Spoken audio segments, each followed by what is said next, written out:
para entendermos Metzorah Tazria com a seguinte pergunta: da onde você espera encontrar Mashiach?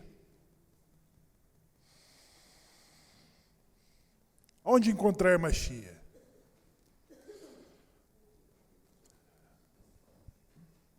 A história de 3.300 anos da existência judaica, já passamos por diferentes redenções. E quando nós olhamos os lugares da onde chegou a redenção, vai nos dar a dimensão de como esperar Mashiach para o nosso momento, para Geulah.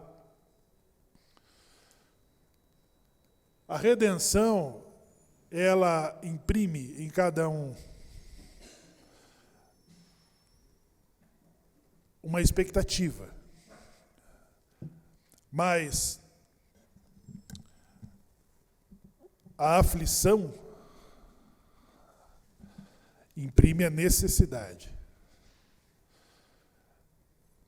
Aonde nós vamos encontrar? Está num lugar óbvio? Mashiach virá de um lugar óbvio? Ou ele virá de um lugar inesperado? Aonde? Né? Aonde? Esta porção vai nos ensinar sobre nós mesmos.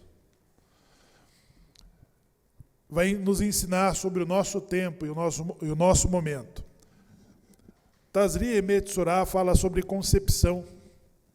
Tazria fala de uma parturiente que passa pelo rito de purificação. E depois vai tratar das feridas. Vai tratar de todos os hematomas que possam surgir na pele. Tazria, associada com a lepra, de forma errônea, era uma doença com todas essas manifestações nas leituras que fizemos nessa semana que surgia na pele. E quando surgia na pele, os Kohanim faziam a verificação para classificar que tipo de manifestação era aquela. A elevação espiritual, por ocasião do templo, os nossos sábios dizem que essas doenças elas estão extintas, elas não existem mais. Porque essas doenças, elas se manifestavam nas pessoas que tinham uma elevação espiritual. Ou seja, a elevação espiritual fazia com que determinados comportamentos antissociais manifestassem sinais na pele, no couro cabeludo, nas paredes, nas roupas ou em outros lugares. Então, essa manifestação ela tinha que ser verificada por um dermatologista, os Kohanim, que faziam as verificações, que faziam os isolamentos, que faziam as purificações e que reintegravam as pessoas que eram curadas dessas manifestações que surgiam na pele. Agora, nós vimos na Haftarah a cidade dos leprosos. Os leprosos tinham seu próprio lugar, que não junto à sociedade. Eles ficavam isolados do restante das pessoas. E por isso que é tão forte a mensagem dessas porções para todas as comunidades, como consequências da fala, como consequências de um comportamento antissocial, de uma falta de empatia, uma falta de acolhimento, uma falta de reconhecimento. Um dos procedimentos que o Cohen fazia para a pessoa que era curada das feridas além dos animais, ela tinha hisopo e cetro. O cetro representa o orgulho. Não é o que diz o Salmo 29? Os cetros do Líbano, que eram abatidos, ele representa o orgulho, a prepotência. E o hisopo representa a humildade. Então, a pessoa que era curada, ela tinha que oferecer um sacrifício de pecado que continham esses dois símbolos. Ou seja, o que ela provocou na sua elevação, que causou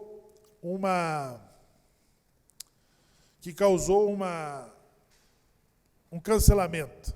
Hoje o cancelamento está Hoje os cancelamentos estão nos motivos das falas, né? Nós tivemos um cantor recentemente de uma grande banda de rock que fez um show e ele fez uma declaração política, obviamente, mas é uma declaração que mexeu com a ferida de muitas pessoas. E o cancelamento foi imediato. Todos os shows deles foram cancelados. Todos os shows deles foram cancelados. Todos. O poder do cancelamento é forte, para um lado e para o outro. Aí, essa semana, ele veio a público pedindo perdão às pessoas, se explicando ali da fala. Ou seja, ele falava assim, eu prejudiquei a banda. Eu prejudiquei toda a banda, porque eu fiz uma fala, e aí ele considerou todos os esforços, ele considerou todas as contribuições que a banda já deu para o país, na cultura. Então, ele pede uma reconsideração. O cetro do Líbano, ele é comparado assim, em momentos que estamos em êxtase, no auge. E nós temos a tendência de pisar, de lacrar, de julgar, sem pensar nas consequências. Nós não pensamos nas consequências que causamos para os outros. Então, tudo o que nós falamos, de bom e de ruim, ele tem efeito no universo. Tudo que você fala, tudo que nós falamos, tem efeito no universo. Para o bem e para o mal. O Lashon Hará não é sobre a mentira, porque as pessoas justificam falar mal por ela saber ser verdade. Então ela diz, não, mas o que eu estou falando é verdade. Não interessa se é verdade. O Lashon Hará é você falar mal. Não é sobre você falar a verdade, é sobre você falar mal. E se a verdade trata-se de um mal que depõe o teu próximo, é mal.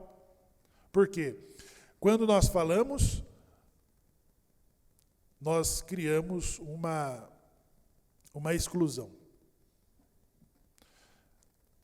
Nós separamos casais, amigos, sócios, parentes,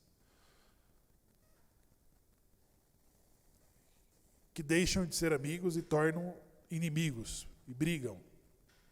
Então, essas capacidades é a que temos. Quando nós começamos a rezar a Amidá hoje, o que nós falamos? Eterno, abra os meus lábios e a minha boca proferirá o teu louvor. Fizemos uma reserva sobre que uso faríamos da língua naquele momento. Então, proferimos Lashon HaKodesh. Nós usamos palavras sagradas. E quando nós terminamos a Amidá, como que nós falamos? Elohai Nitzor, meu Deus, preserva a minha língua de calúnia e os meus lábios de duplicidade. Meu Deus, eterno, preserva a minha língua de calúnia e os meus lábios de duplicidade. É a forma como nós encerramos a Amidá, que pedimos uma reserva. Abra os meus lábios e a minha boca proferirá o teu louvor. E quando nós saímos da presença divina, lá com os 3 passinhos para trás, nós pedimos licença e falamos: Eterno, preserva a minha língua de calúnias e os meus lábios de duplicidade. Nós recitamos nas orações da manhã o Salmo 34, que é o homem que preza os dias para ver o bem, guarda a tua língua do mal e os teus lábios das palavras dolosas. Busca a paz e segue. Busca a paz, pessoal. Por que você precisa lacrar no momento que você acha que está no auge? Olha os custos. Olha os prejuízos. Você não pode tirar proveito de situações.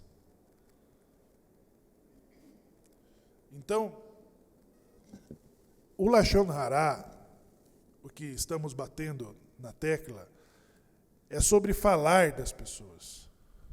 Por que temos que falar das pessoas? Por que temos que exaltar os erros, as falhas que percebemos nela? Será que é para esconder as minhas? Será que eu estou escondendo as minhas falhas quando estou destacando a falha de alguém? Poxa, esse isolamento que criamos é uma forma de você matar a pessoa aos poucos. Vamos tirando ali as suas... E vamos separando ela da comunidade.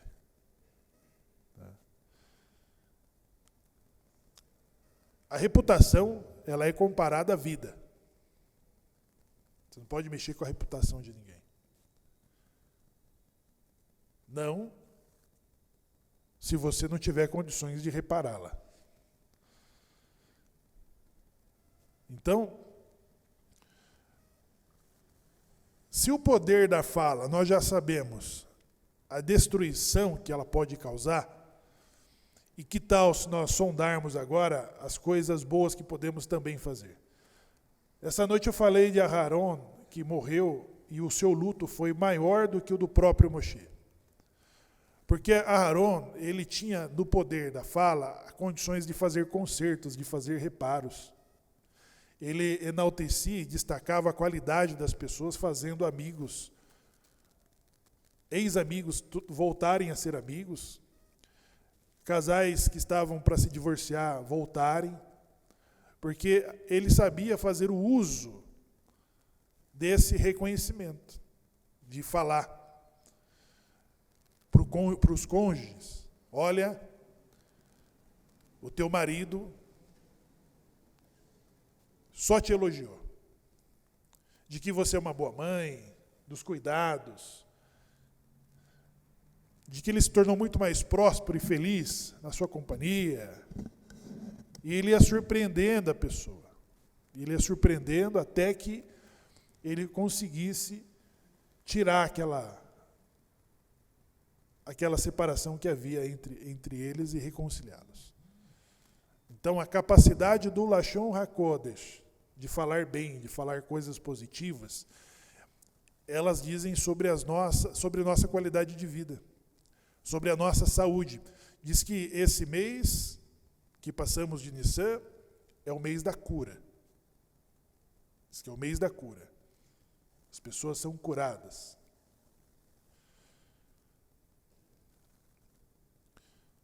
Diz que alguém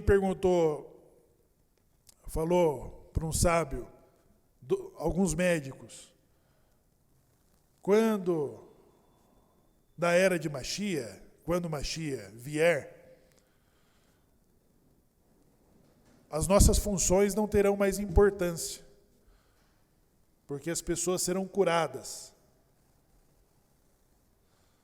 Nós não teremos mais utilidade social.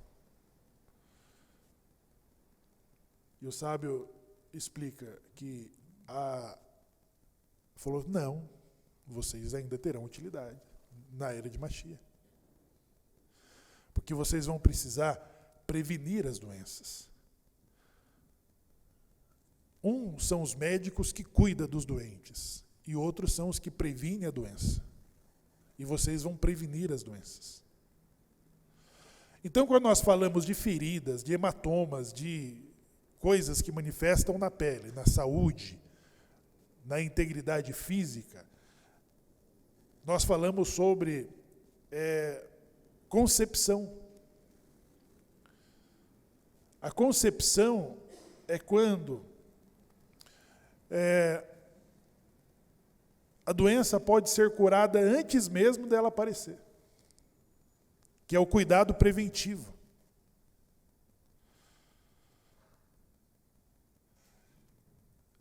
Se existe uma concepção tasria, a concepção que ela vem antes de que a doença possa ter forma, então nós precisamos saber e aprender a fazer o uso das palavras para edificar as coisas. No trato dos negócios, da família, na conversa com os filhos. Quantas vezes os pais não estão ali amaldiçoando os filhos? Quantas vezes? Falando palavras negativas, assim, empurrando ele para baixo. Então nós precisamos saber fazer o uso das palavras no dia a dia, de destacar coisas positivas. Na tratativa, na conversa.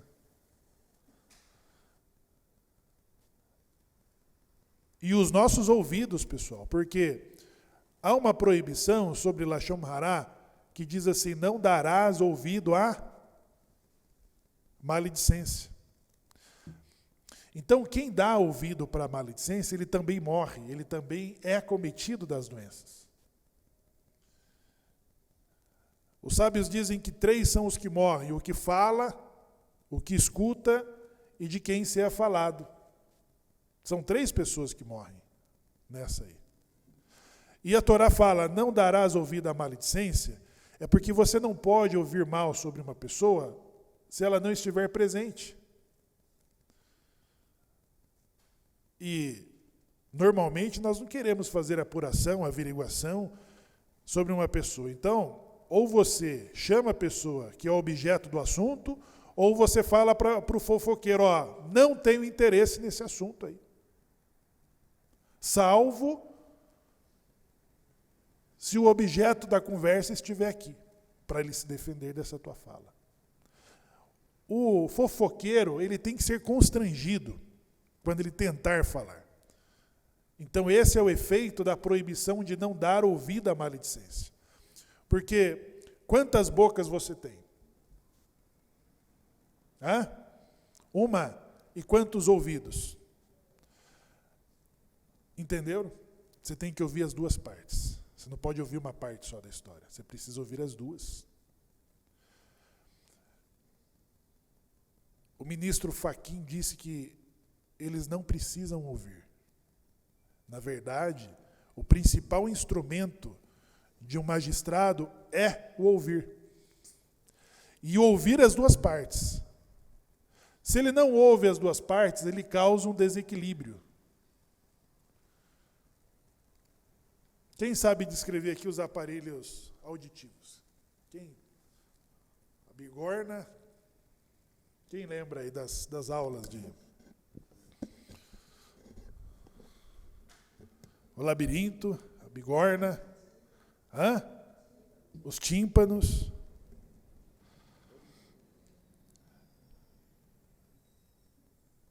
Então, nós temos 2 ouvidos, porque esses instrumentos nos dão equilíbrio. Quando não funciona, as pessoas perdem mesmo o equilíbrio. Como que chama essa doença? Labirintite? Então, ouvir os dois lados, te permite você fazer um bom julgamento. Então, esses instrumentos aqui são juízes. Você é juiz. Quando você deu ouvido para um lado só, você se tornou um juiz iníquo. Porque você não escutou a outra parte. Você se tornou um juiz parcial. Porque quando nós ouvimos, pessoal, a tendência é que a gente compre a briga. Não foi o que o profeta Natan fez com Davi? Olha, há um fazendeiro que pegou o animal do seu vizinho para oferecer como refeição para o seu convidado, sendo ele o dono de milhares de animais, de um grande rebanho. Ele pegou o animal do vizinho que só tinha aquele, era estimação. Quando Davi terminou de ouvir, ele falou, tal homem é digno de morte. Então ele já emitiu um julgamento sem sequer ouvir o suposto homem que pegou o animal. Então ele emitiu um julgamento, porque a tendência nossa é inflamar, é comprar a causa. Isso é juízo, isso é julgamento. Quando você passou a ter uma posição sobre aquilo que você ouviu, é porque você acabou de emitir um julgamento. E aí está o risco de você ser um juiz corrupto, um juiz parcial, um juiz iníquo. Então, não dê os seus ouvidos para isso, sem que a outra parte possa trazer a devida explicação justificativa do que está se falando. Até porque, quando a outra parte está, o fofoqueiro vai se inibir de falar. Ele vai ser constrangido a falar. E aí, pessoal, porque quando nós ouvimos mal sobre alguém, você não vai ligar para ela para falar, para justificar, para esclarecer, nada. Você só vai ficar com a imagem ruim dela. É isso. Você vai passar a conviver com ela todas as vezes que lembrar dela, que encontrá-la, você vai lembrar daquilo de que foi falado dela. Ou seja, aquela pessoa ela começa a morrer para você, sem ela ter tido a chance de se defender, de se explicar, de falar a sua versão. Entenderam, pessoal? Nós não podemos dar os nossos ouvidos. 3 são os que morrem. O que escuta também morre. Então, se damos os nossos ouvidos às boas notícias, às boas coisas, nós passamos a mudar a nossa visão de mundo. Nós passamos a transmitir outra energia que não uma negativa. Nós passamos a transmitir uma energia positiva sobre as coisas que vamos fazer. E o universo tende a retribuir para nós. Então, eu trabalhei no lugar e eu vi um vendedor chegando com a pastinha. Ele era um fornecedor. Ele pôs a pastinha no balcão e ele começou a falar da crise do país, da corrupção. Ele começou a falar. Quando ele abriu a pastinha, ele falou, e aí, o que vocês vão ficar? Ou seja, ele reabastecia lá as gôndolas da empresa. E aí o negociador lá, o comprador, disse, hoje nós não vamos ficar com nada. Por quê? Porque ele começou do jeito errado. Ele pôs a pastinha do seu produto no balcão falando mal do país, falando coisas negativas. Ele contaminou o comprador.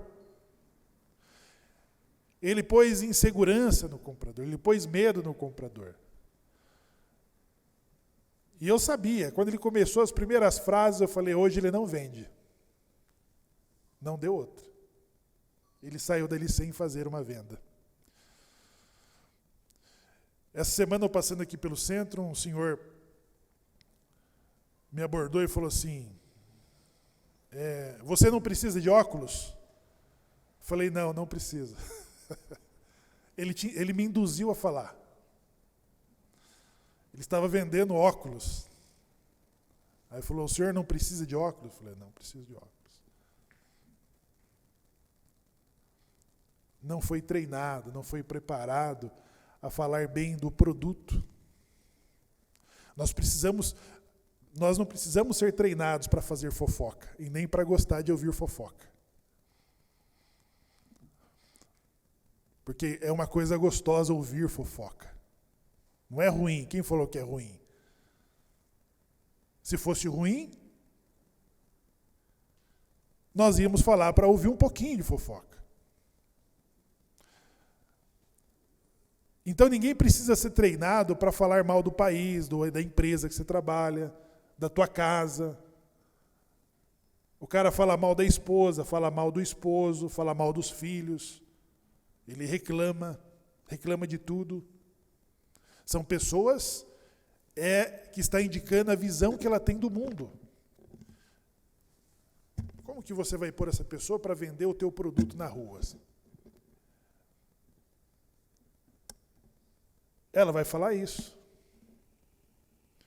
Você não precisa de óculos não, né? Não, não preciso. Eu não preciso. Então nós precisamos o quê? Treinar, pessoal, reprogramar a nossa mente. Reprogramar a nossa mente com aquilo que ouvimos. Primeiro, aquilo que ouvimos, aquilo que vemos. E aí nós passamos a mudar a nossa programação, de como falamos, o que nós estamos escutando, e passamos a persuadir as pessoas sobre as coisas que são úteis, boas. Nós passamos a sermos bons vendedores. Nós precisamos ser bons vendedores. Mesmo que você não viva da venda, nós precisamos saber vender as coisas.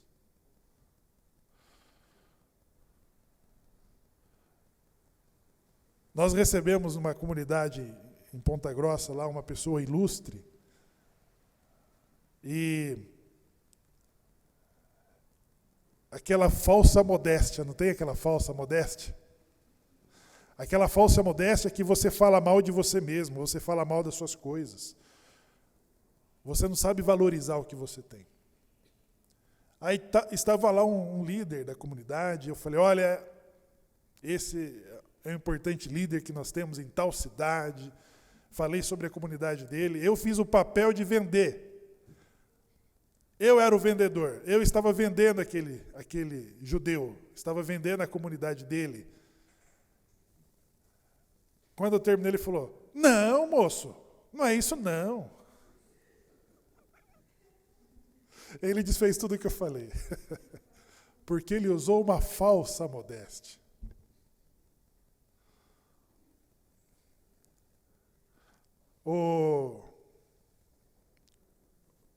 O sábio que escreveu sobre Lashon Hará, ele estava no trem e um outro erudito estava viajando para a cidade para exatamente encontrá-lo. Estou tentando lembrar do nome desse sábio que fala do Miraish. Ele fala inclusive sobre esse salmo. E aí esse sábio, ele estava no trem, e a pessoa que estava no trem indo para o mesmo lugar, estava indo para vê-lo, mas ele não o reconheceu. Ele estava com o sábio, aquele erudito estava com o sábio, mas ele não o reconheceu. E aí na conversa vai e conversa vem, ele falou, o que você vai fazer na cidade? Ele falou, estou indo encontrar. E conheceu o sábio, ele falou o nome dele. Aí ele falou assim, ele nem é tão sábio assim. Aquele homem pegou e bateu na cara dele. Você não fala mal do nosso mestre. E ele ficou quieto, ele continuou, ele não se revelou.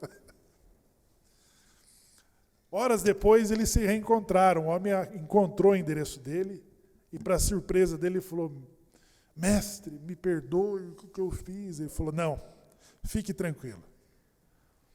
Hoje eu também aprendi que não posso falar nem mal de mim mesmo. Essa modéstia, pessoal, que às vezes a pessoa está ali erguendo a bola para você chutar para o gol e você pega e põe aquilo para o chão de volta. Não podemos fazer uso disso. Como que é a tua sinagoga? É a melhor. O Razan, mas o Razan ele arrasa, ele inspira. Você tem que ver como que é rezar com o nosso Razan. Não, e os estudos de Torá? É esplêndido, é incrível. Vocês sabem vender alguma coisa assim? Apresentar, honrar, sempre levando para cima as coisas que você tem. A família, os filhos, a esposa, falando sempre, destacando as coisas melhores que nós temos. E aí, pessoal, quais energias vão estar envolvendo essa pessoa? De que forma que o universo vai conspirar para essa pessoa, contra ou a favor dela? Ela começa a ser atraída para as boas coisas, para as oportunidades. Ela começa a ser procurada. Ela vai estar sempre sendo assediada. Hoje você tem que almoçar na minha casa. Por quê? Porque que pessoas fazem questão da sua presença? Porque você se tornou uma pessoa agradável, uma visão ótima do mundo, que inconscientemente é o que as pessoas querem ser, é o que elas querem ter, é essa visão. Não é? Então, ela chega na comunidade, ela chega na empresa, ela chega na faculdade, as pessoas fazem as rodinhas em torno dela. Por quê? A carisma, a empatia na pessoa. Ela tem uma visão maravilhosa do mundo e as pessoas começam a se sentir bem. E isso sim, nós precisamos treinar o Lashon HaKodesh, a boa fala. Porque ruim, nós temos uma mente poluída de coisas que escutamos e das reclamações que nós mesmos começamos a fazer das coisas. Reclamamos do que temos, do que somos, do carro, da sorte, da vida, do emprego, da cidade, do país. Então, essa pessoa vai criando uma energia que os outros começam a evitá-la. Ela chega, ela passa e faz um clarão assim, o caminho sempre livre. Ela vai para um lugar, a rodinha vai para o outro. E às vezes ela não percebe. Não é? Isso é ruim. Isso é uma exclusão. Mas uma exclusão que ela mesma se impõe. Porque as pessoas passam a evitar. Então, pessoal, as nossas capacidades, ela tem que ser treinada e preparada e precisamos estar perto de pessoas positivas. Falar mais com pessoas positivas, até que nos tornamos uma delas. Até que você saiba vender e dar posições positivas. As soluções, as respostas do mundo começam a surgir. Daquilo que você tem que consertar e reparar, elas vão sendo entregues nas suas mãos.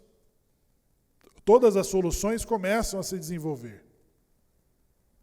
A criatividade, ela aumenta, ela expande. Quando nós exercitamos o Lashon HaKodesh. A boa fala, uma fala positiva, um olhar positivo. Você evita notícias ruins. Saia do noticiário, as pessoas ficam ouvindo ali quantos assaltos teve, quantos carros foram roubados, quantas pessoas morreram. Elas passam a ter pânico, ela passa a ter desconfiança de tudo, ela não tem segurança. Entrou a penumbra, ela entra para casa correndo, ela não faz compromisso nenhum. Porque está cheio de bandido na rua, meu Deus do céu.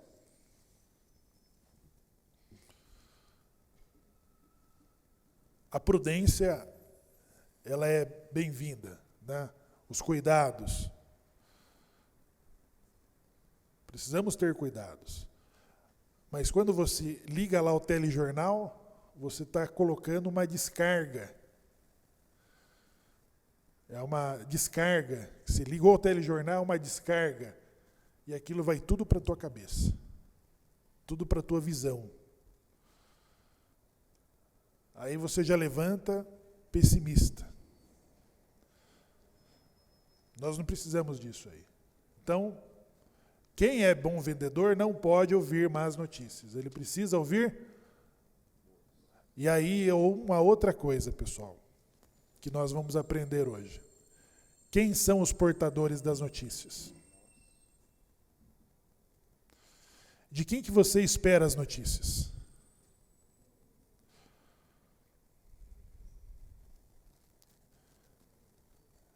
Aí eu volto para a pergunta inicial.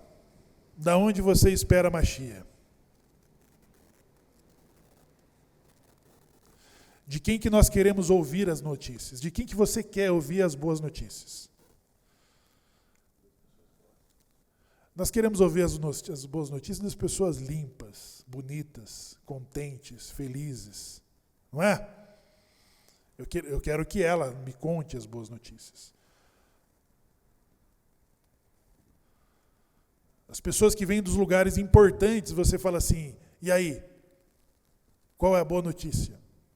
Porque você acredita que ela tem uma boa notícia para te falar. As pessoas eruditas, os sábios, os mestres, as pessoas de bem, as pessoas bonitas, não é delas que nós esperamos as notícias? Não é delas que nós esperamos as respostas dos nossos problemas? Nós pagamos consulta para ter uma boa notícia, para ter uma solução, para ter uma resposta, para ter uma saída.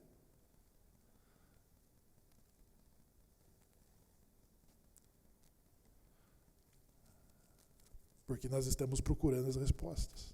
Estamos procurando as boas notícias. Agora, pessoal, vejam só.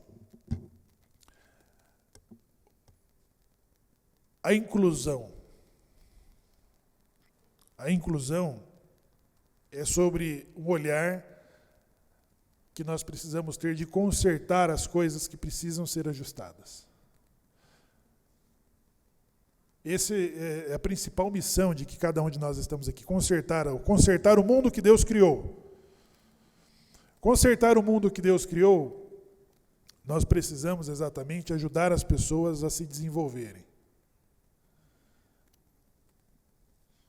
Então, na Haftará, nós tivemos aí 4 leprosos que, em que lugar da sociedade eles estavam? Eles eram exclusos. A cidade estava em sítio, já sem água, sem alimento, sem remédios, muitas pessoas morrendo. E os leprosos tiveram que tomar uma decisão. Eles não podiam voltar para a cidade. E eles tomaram uma decisão de se arriscar e entrar no acampamento dos inimigos. E encontrar ali o alimento. Quando eles encontraram a cidade vazia, o acampamento inimigo vazio, os cavalos presos, os alimentos, as armas, tudo ali, tudo ali, e um único soldado. Todos fugiram. Depois de se alimentarem, eles tiveram o seguinte cuidado: se amanhecer e nós não tivermos contado essa boa notícia para a cidade, para o rei, coisa ruim vai nos acontecer.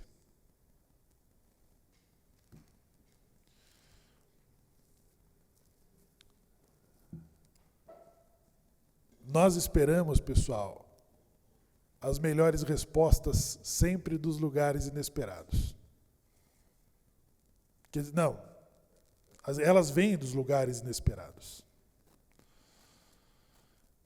Quem poderia dar uma notícia melhor do que essa? Tanto que o rei teve a sua dúvida, fez a sua busca. O Rambam, Moshe Ben Maimon, ele escreveu a epístola sobre apostasia. Nessa epístola, Rambam, ele se depara brigando com os sábios das comunidades, com os líderes das comunidades, porque eles não estavam mais recebendo os Benanussi, convertidos ao cristianismo e convertidos ao islamismo. E esses judeus, eles apareciam nas sinagogas, e na carta, Rambam diz que ele pegou judeus escondidos atrás das pilastras, e nas suas rezas de Yom Kippur eles choravam. Eles choravam. Então Rambam escreve dizendo que, ele usa até a frase do Salmo 51, que um coração quebrado e contrito Deus não rejeitará. Ele usa nessa carta esse termo para defender sobre eruditos chorando atrás das pilastras. E aí, diante da recusa desses líderes de não recebê-los, Rambam, ele escreve para a comunidade assim: a comunidade precisa não de exaustão do conhecimento, a comunidade precisa de temor. Se vocês tiveram essas experiências na sua comunidade e vocês não foram tomados de temor, então Rambam escreve assim: vocês são melhores do que Moshe? São melhores do que Jeremias, Isaías e Miriam?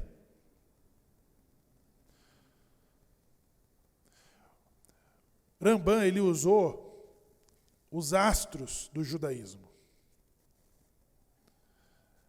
Ele pegou os exemplos mais elevados da liderança judaica, Moshe, Isaías, Jeremias e Miriam, perguntando para esses líderes da comunidade: vocês são melhores do que eles? Porque a esses homens, eles também erraram. Eles também erraram e tiveram julgamentos precipitados. Quando Moshe falou assim para Hashem: esse povo não vai acreditar no que você disse. E Hashem mandou ele pôr a mão no manto. Como que a mão do manto saiu? Saiu com lepra. Por quê? Porque ele fez um julgamento precipitado. Ou ele falou mal. Miriam fala mal do seu irmão. Ficou leprosa. Jeremias entrou na reclusão, ficou no calabouço. Por quê? Teve que fazer torrerá, teve que falar mal. E o profeta Isaías,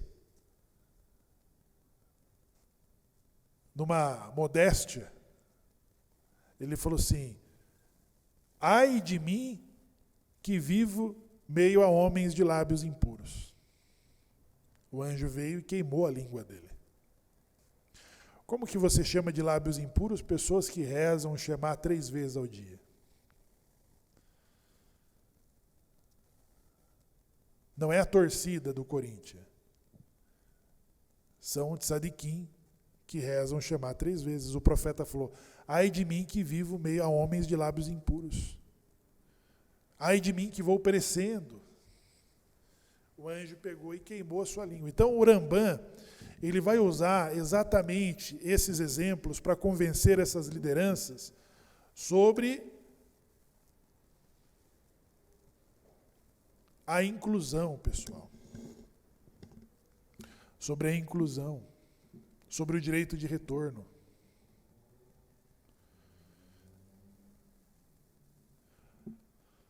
Quando nós falamos aqui que aquele que dá ao pobre, ele empresta para quem? Por quê? Por que Enoque foi considerado como aquele que caminhava com quem? O que Enoque fazia para ser distinguido como aquele que caminhava com Deus? O que Enoque fazia?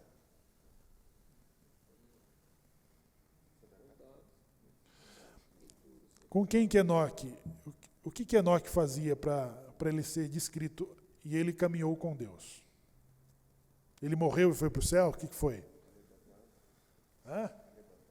Foi arrebatado? Como que Enoque caminhava com Deus? Enoque cuidava dos doentes, dos pobres, dos órfãos e das viúvas. Em que lugar essas pessoas estão da sociedade? Dentro ou fora? Nas margens, né, Show? Nas margens. Bom, se eu preciso encontrar Deus, aonde eu devo procurá-lo? A pista, né? Olha a pista. Aonde caminhava Enoque? Então, pessoal, vejam só. A questão da inclusão é a capacidade que temos. Nós tivemos uma sabatina, uma vez no Rio de Janeiro, para explicar sobre a origem da sinagoga, quem éramos. Junto estava um ex-presidente da Fierge. Para a sabatina incluir o Anuncim Brasil em uma organização que estava se organizando por ali. 2017, acho que foi 2019, acho que antes da pandemia. E ali nós tivemos que responder sobre um passado, sobre uma transição. E o líder da Fierge, ele participou ali da reunião, mas ele não quis, deixou que a sabatina acontecesse. As perguntas e do nosso lado as respostas, as explicações. Quem são vocês? De onde vocês estão vindo? O que vocês faziam no verão passado? Nós respondemos com clareza, com coragem, sem esconder nada.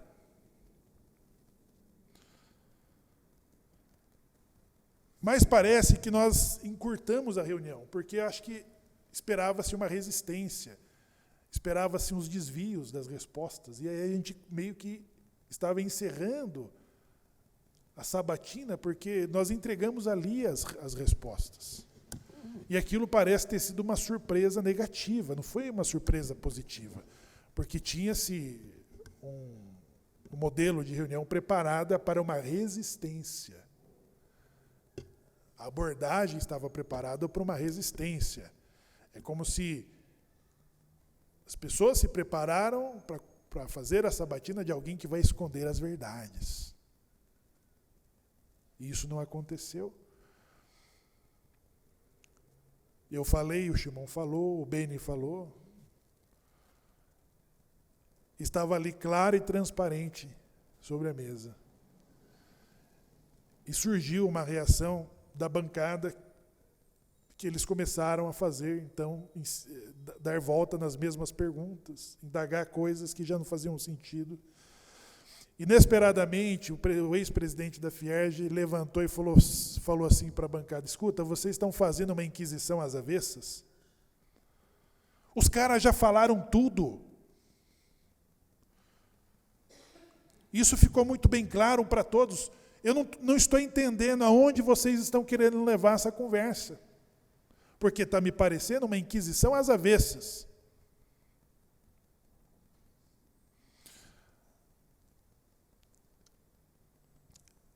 Às vezes, pessoal, a nossa experiência judaica, os nossos sofrimentos à parte, por um processo de retorno, isso é meritório, sim, Baruch Hashem. Cada pessoa tem que assumir o seu caminho de volta, de fazer o seu retorno. É na família, é no trabalho, é nos negócios, é na própria comunidade. São mudanças radicais que cada pessoa assume para assumir a sua identidade.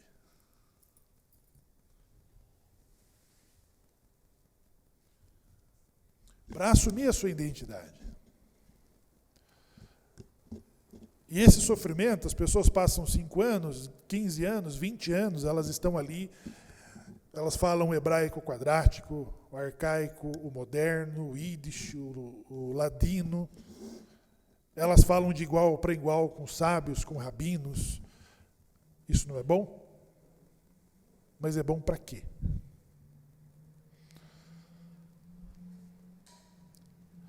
Para que nós vamos usar isso? Claro, a nossa própria experiência humana e social, cultural e religiosa, ela mostrou os seus resultados positivos. Foi ou não foi? Mas quando você recebe uma pessoa com um crucifixo lá na porta, como que você faz uso disso?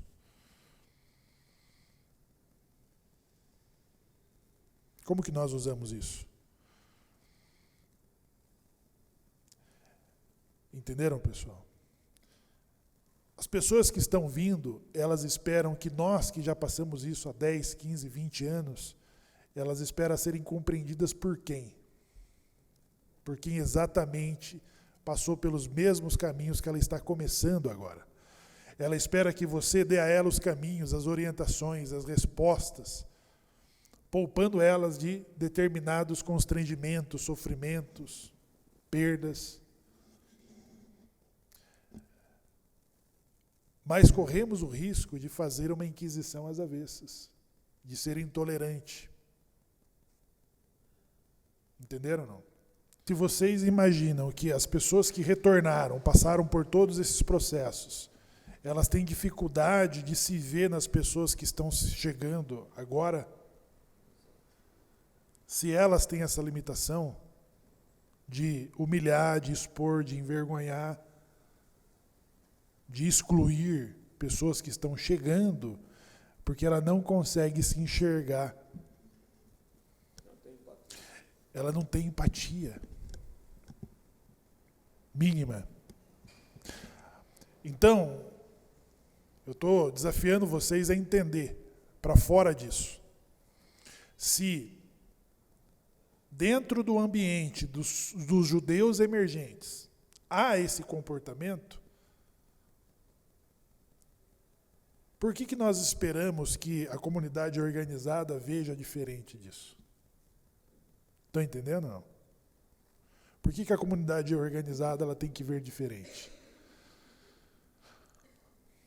Então, aí volto à pergunta inicial. Qual é? Da onde você espera a Mashiach?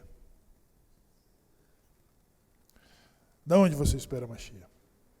Foram quatro leprosos que levaram a notícia da salvação. Eram pessoas que estavam à margem da sociedade, exclusas. Iftá foi expulso pelos seus irmãos, mas depois ele foi encontrado para salvar e redimir Israel. E a redenção, pessoal, ela nos surpreende, porque se você perguntar como que os sábios, os anciãos no Egito esperavam a redenção lá, para onde eles estavam olhando quando aparece Moshe de Midian,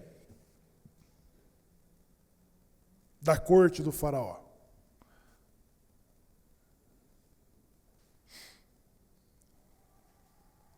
Então vejam só, o sábio encontrou o profeta Elias, está no Pirkei Avot isso aí. E ele pergunta, aonde eu encontro Mashiach?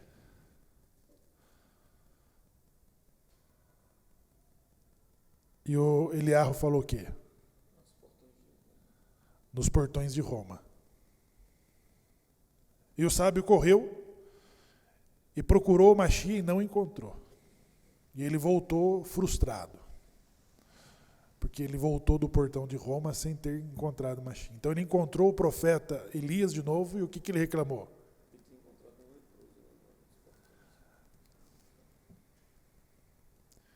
Ele encontrou alguém que estava cuidando das feridas dos leprosos. Só que haviam várias pessoas cuidando das feridas dos leprosos, então eles abriam as ataduras, assim, coletivamente, mas Mashiach abria uma por uma. Uma por uma. Porque ele precisava estar pronto para sair se fosse chamado. Então, quando ele viu o profeta Elias de novo e falou: o Senhor me enganou, porque o Mashiach não estava nos portões de Roma. E ele falou: ele é o que cuidava dos leprosos. Ele é o que cuidava das feridas dos leprosos. Veja, pessoal, veja a resposta talmúdica. Nós estamos vivendo qual diáspora?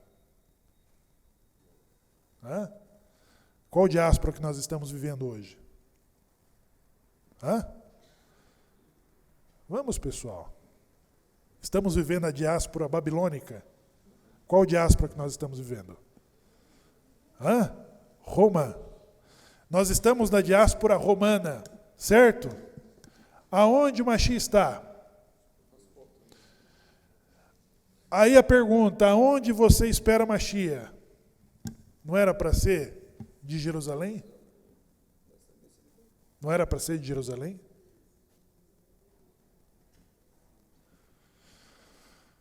Mas aonde estão os exilados? Os exilados estão para fora de Jerusalém. Aonde eu vou encontrar Mashiach? Nos portões de Roma.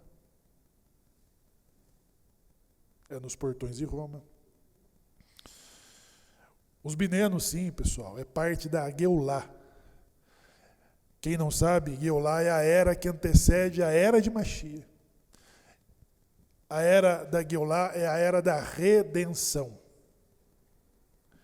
em que a criação do Estado judaico foi o passo para depois disso reunir judeus de todas as partes do mundo para o seu próprio lugar. Então o desafio hoje da comunidade emergente é de se desenvolver às margens da comunidade organizada. Nós temos as nossas próprias lutas, os nossos próprios desafios. É nós que temos que construir as nossas sinagogas, as nossas mikvayot de purificação. É nós que temos que circuncidar as nossas crianças, construir os nossos cemitérios, sem reclamar da sorte, sem reclamar da sorte, pessoal. Então, quando da redenção, ela vem dos lugares inesperados e de pessoas inesperadas. Eu me lembro que, em uma dessas conversas, quando as pessoas começam a considerar sobre o pedigree judaico, sabe o que é o pedigree judaico? É o sangue azul, é a pureza de sangue, porque aí, se você colocar numa mesma sala um Mizrahi, um Sefaradi, um Askenazi, para discutir sobre quem são,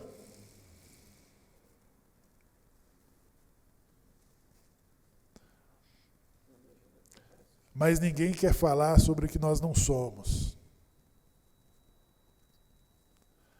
Ninguém quer falar sobre o que nós não somos. Então, a redenção, quando fala que Mashiach está nos portões de Roma, ele está cuidando de quem? Dos que estão à margem. É dos que estão à margem. Ele está trazendo consolo, ele está trazendo cura, ele está dando força. para os que estão à margem. Então hoje, se existe um grupo de pessoas que estão exiladas,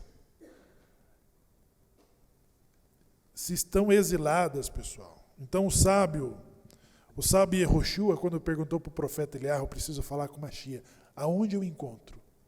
Lá nos portões de Roma. Nos portões de Roma, porque nos portões de Roma você tem os exilados. E sabe qual a diferença da diáspora, do exílio e da diáspora? Sabe ou não? Os exilados são os que não têm para onde voltar. E os da diáspora, eles estão circunstancialmente. Os judeus da diáspora que estão aqui no Brasil, eles podem voltar para Israel a qualquer momento que eles decidirem isso.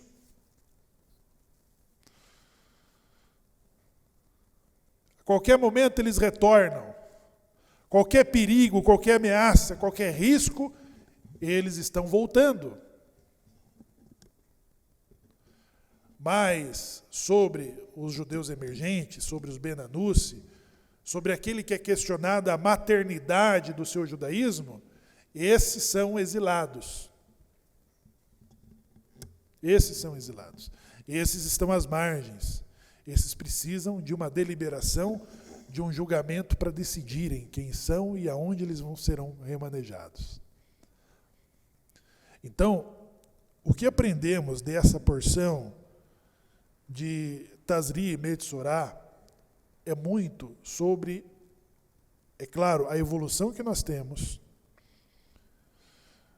A evolução que nós temos, porque nós, para cada Ben-Anusi que está retornando, pessoal, nós estamos fazendo parte da redenção, da Geulah. E aí você vai considerar quem é que precisa das ataduras.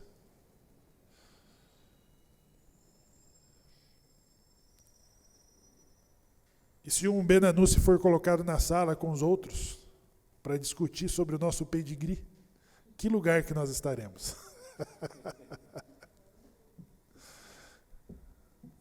Será que você vai entrar para discutir sobre o seu pedigree? Eu sou descendente de Brancadias, de Joaquim Nabuco. E aí? De qual família vai vir Aharon? De qual família vai vir Mashiach?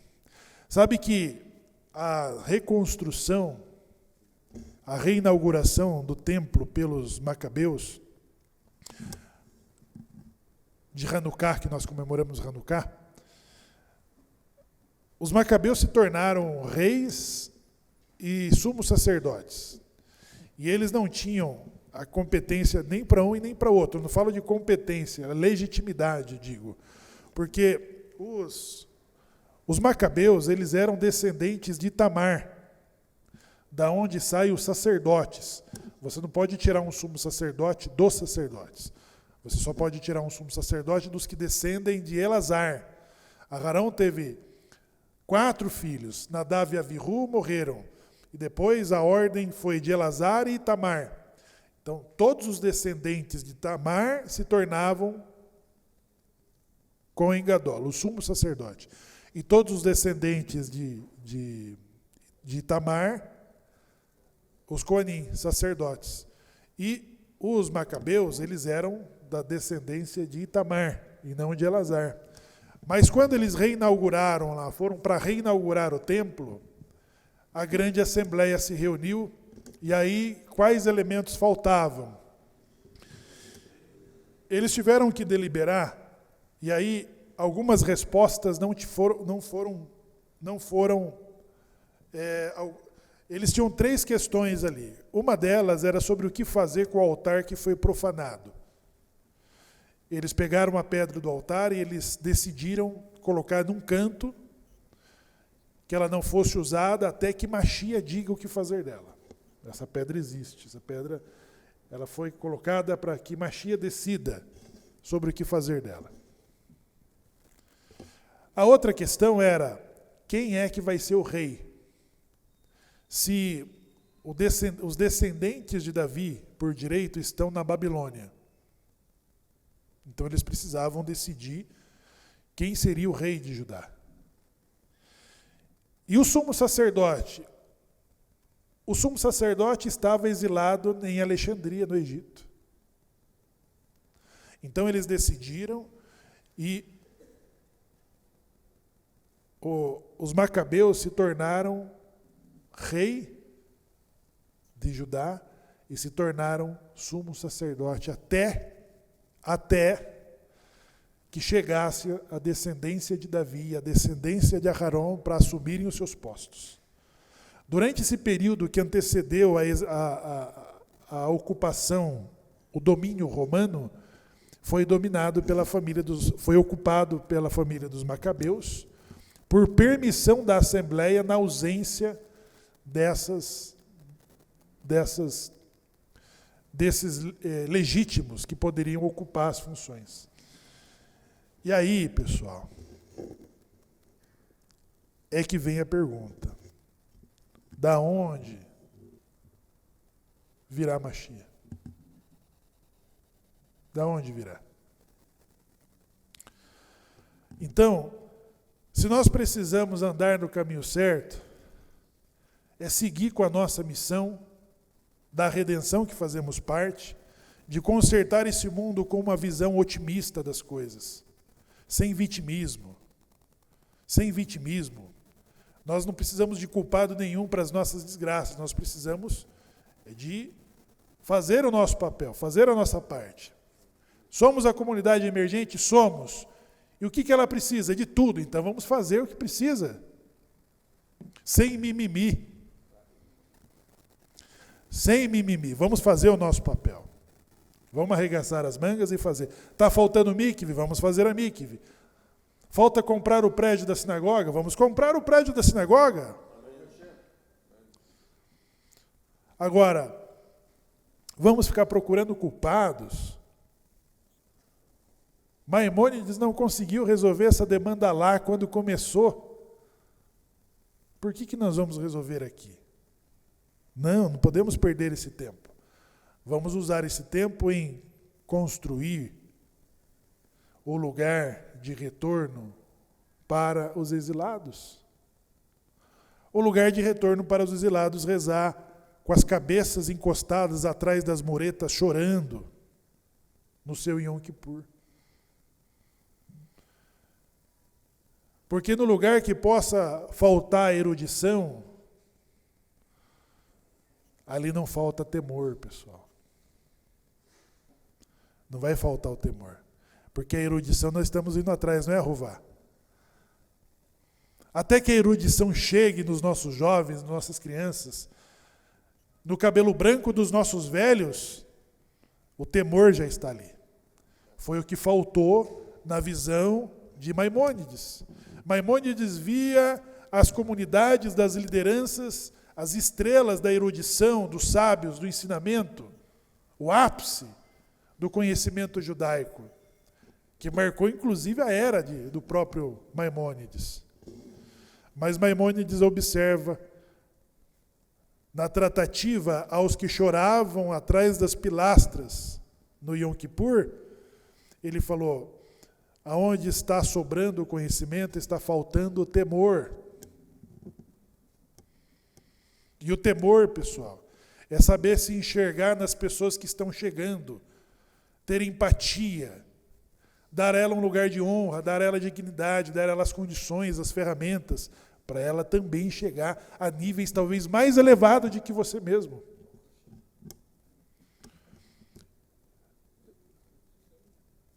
Em quais portas Mashiach será encontrado?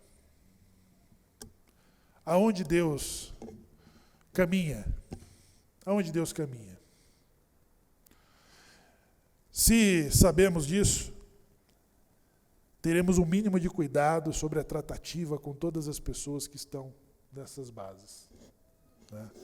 No respeito, na empatia, no positivismo.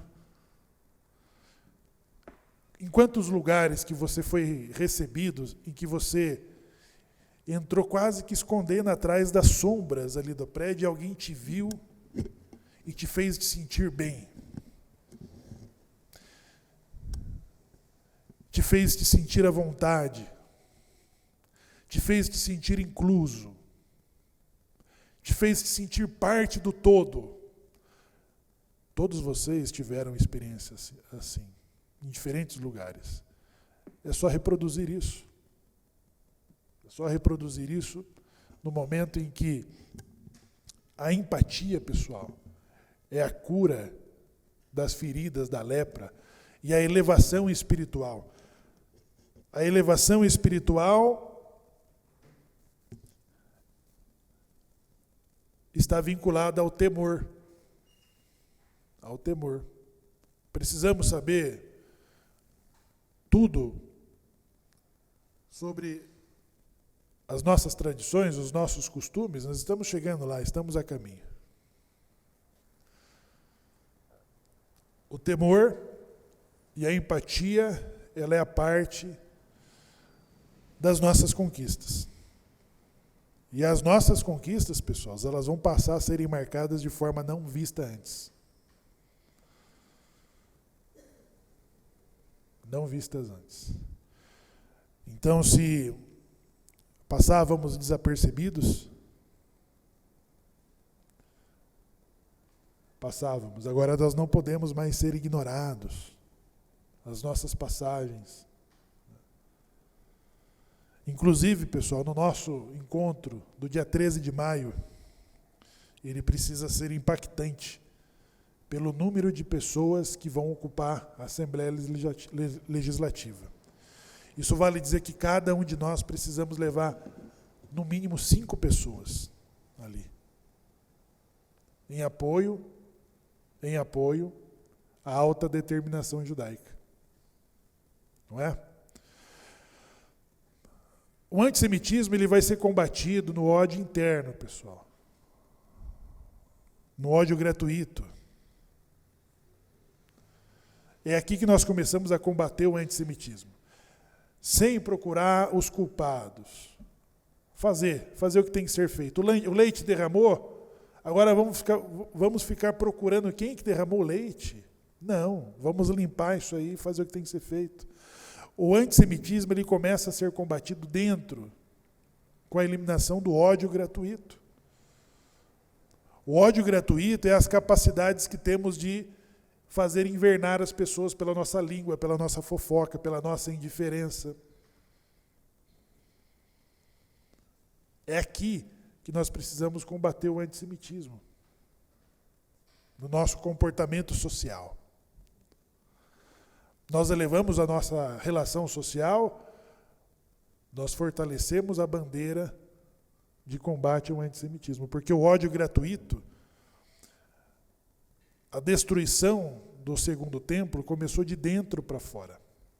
Quando o general Tito chegou, ele já tinha 80% do serviço pronto para consumar.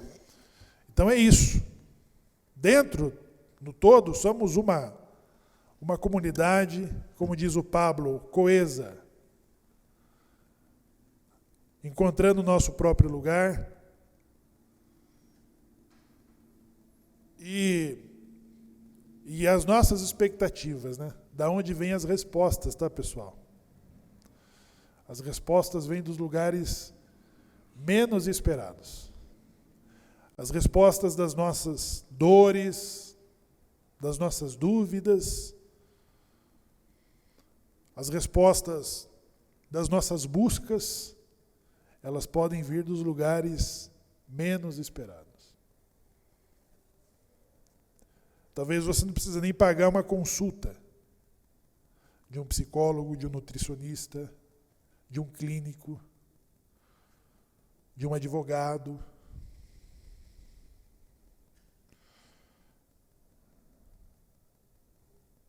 Ou até do rabino.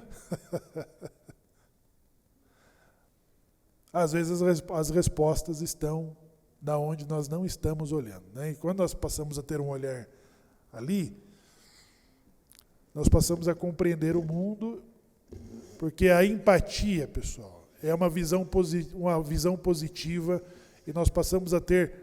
Não tem as pessoas que entram nos lugares, elas começam a arrumar as coisas, pôr as coisas no lugar?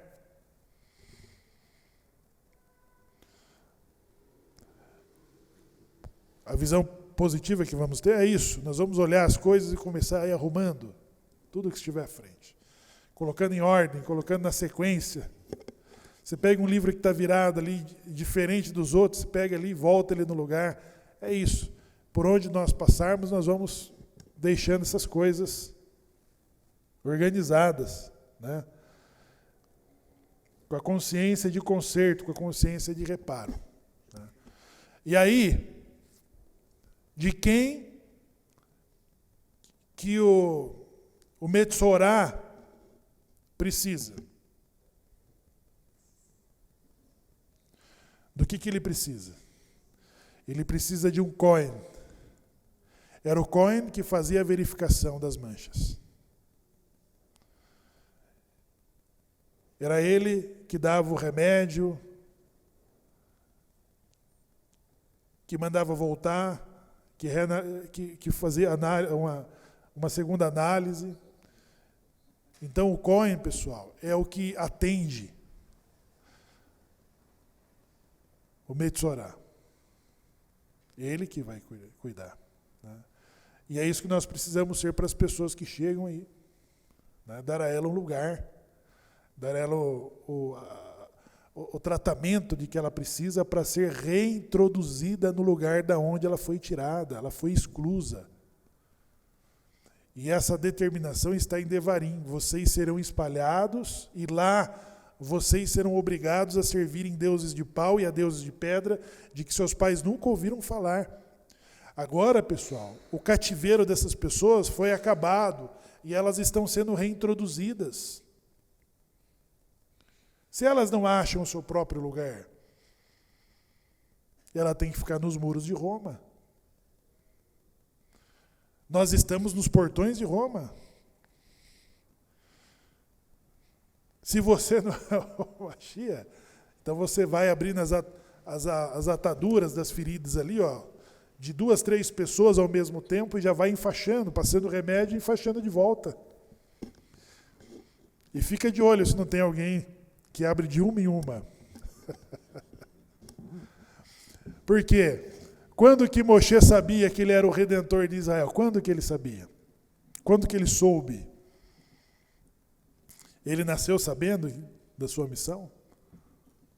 Não. Ele ficou sabendo 5 minutos antes. 5 minutos antes. Ele mesmo esperava a redenção de Israel. Ele mesmo esperava a redenção dos hebreus. E de repente, ele duvidou. Ele passou um tempo todo duvidando. Ele não acreditava.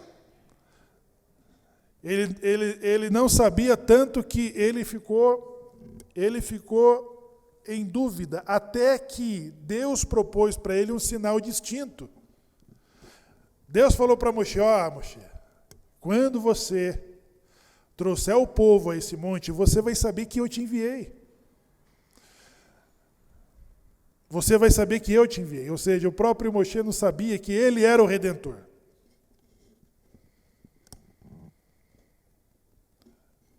Então, isso nos coloca num patamar de igualdade com todos os nossos irmãos e sábios de todos os lugares, os da diáspora, os Mizrahi, os Sefaradi, os Askenazi, os israelenses, por não sabermos quem é, por não sabermos aonde está, mas por onde anda, nós sabemos. Aonde pode ser encontrado, nós sabemos.